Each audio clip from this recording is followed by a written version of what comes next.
Imagine you are on a stage, delivering a speech to a packed auditorium. It's your first time. Fear and anxiety have rendered your body and your voice stiff. Your eyes are locked on the entry gate at the back of the hall, yet you feel every gaze in the room fixed upon you, scrutinizing your every breath. The air conditioning prevents your forehead from flooding, but it cannot tame the inner fire of self-consciousness, and so a few drops of sweat tickle through your forehead, untamed. Your voice echoes, leaving you unsure if the sound is bouncing off the walls, or if it is merely the reverberating inner voice of your own judgment. But even as the curtains close, you realize that this stage doesn't truly end. That same scenario follows you out of the theater and into the light of your daily life.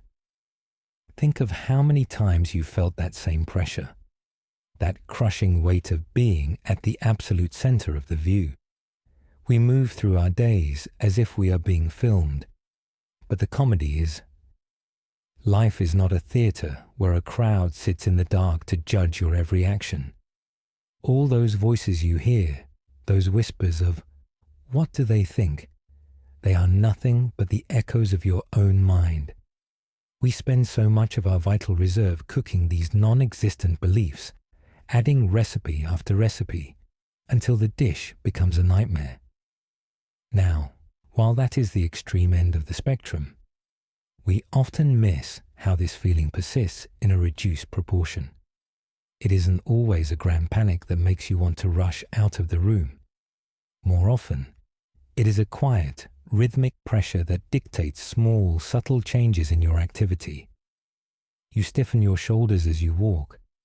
You rehearse a simple hello. You edit your personality to fit a phantom expectation. These changes seem small, but they form your psyche drop by drop, until, without warning, you realize you have drowned in an ocean of despair. When you look closely at this drowning sensation, you see what it really is.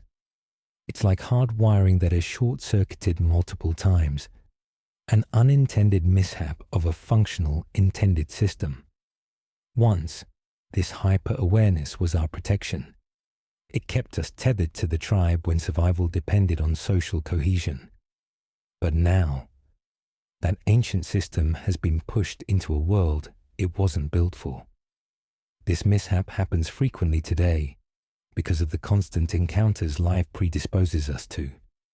These fast-paced, short-lived, superficial social interactions, they trigger a survival alarm for a meaningless glance.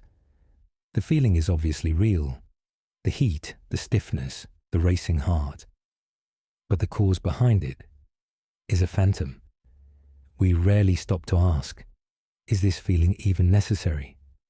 What evolutionary significance could this possibly have? And even if someone did ask, for those sweetly predisposed to this phenomenon, though we all have a certain proclivity, the tragedy is that at the time of greatest need, we simply forget the imaginary nature of the weight. It seems depressing, but just as a prison is made brick by brick, a prison must be unmade brick by brick. This brings us back to the stage, and the realization that the world isn't a theater. Your life is not a story written by someone else, and you are certainly not an actor waiting for a cue.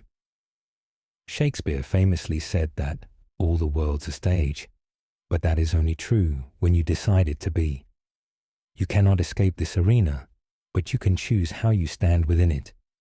You can either take the lead and decide the action yourself, or you can cower into the despair of your own self-imagination. There is a profound difference between taking the spotlight and being the spotlight. One is a choice of agency. The other is a cage of anxiety.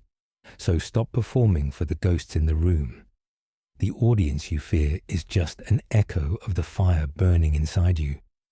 It's time to stop being the target of the gaze and start being the one who decides the action.